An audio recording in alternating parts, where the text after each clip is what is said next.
एक पति और पत्नी की कहानी। भाग्यहीन माता पिता। स्नेहा और मोहन एक दूसरे से बहुत प्रेम करते थे और शादी के लिए दोनों प्रेमी ने अपने अपने परिवार वालों को मना भी लिया था, जिसके बाद परिवार वालों के सर्व सहमति से मोहन और स्नेहा की शादी हो गई।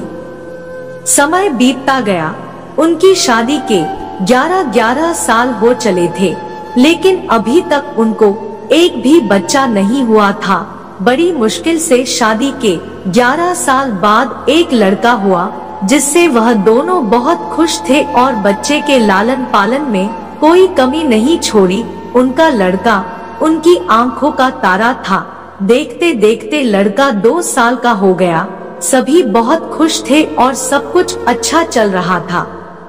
एक सुबह मोहन जब काम पर जाने के लिए निकल रहा था तो उसने टेबल पर एक दवाई की बोतल देखी, जिसका ढक्कन खुला हुआ था।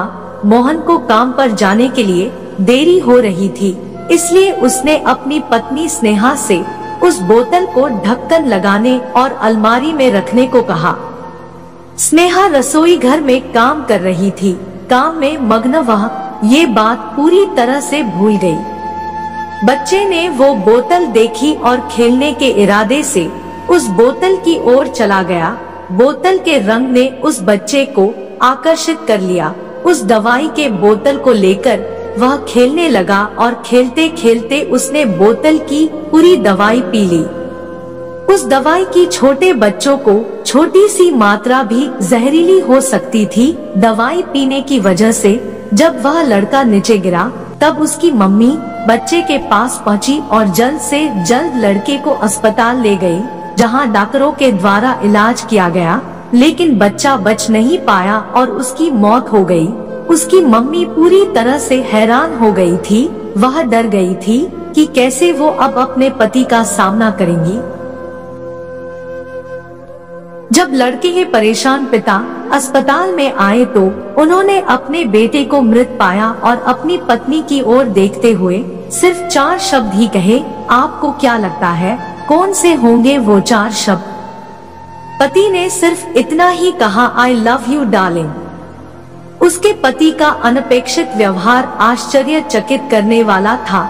उसका लड़का मर चुका था, जिसे वो कभी वापस नहीं ला सकता था, और वो उसकी पत्नी में भी कोई कसूर नहीं ढूंढ सकता था।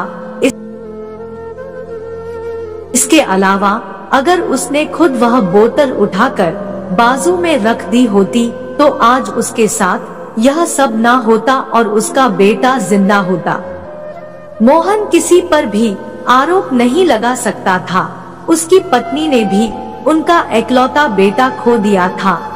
उस समय उसे सिर्फ अपने पति से सहानुभूति और दिलासा चाहिए थी, और यही उसके पति ने उस समय उसे दिया। कभी कभी हम इसी में समय व्यर्थ कर देते हैं कि परिस्थिति के लिए कौन जिम्मेदार है या कौन आरोपी है। ये सब हमारे आपसी रिश्तों में होता है। जहाँ जॉब करते हैं वहाँ या जिन लोगों को हम जानते हैं उस सभी के साथ होता है, और परिस्थिति के आवेश में आकर हम अपने रिश्तों को भूल जाते हैं और एक दूसरे का सहारा बनने के बजाय एक दूसरे पर आरोप लगाते हैं।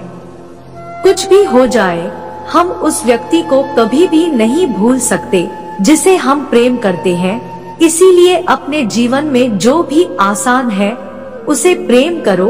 आपके पास अभी जो है उसे जमा करो और अपनी तकलीफों पर विचार कर कर के बढ़ाने के बजाय उन्हें भूल जाओ।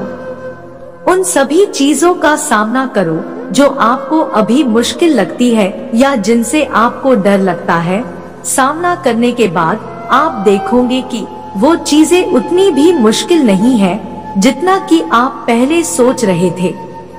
हमें परिस्थिति को समझकर ही लोगों के साथ व्यवहार करना चाहिए और लोगों के कठिन परिस्थितियों में उनका हमदर्द बनना चाहिए। दोस्तों, यह कहानी आपको कैसी लगी कमेंट में जरूर बताएं। वीडियो को एक लाइक करना और चैनल को सब्सक्राइब करना बिल्कुल ना भूलें। धन्यवाद।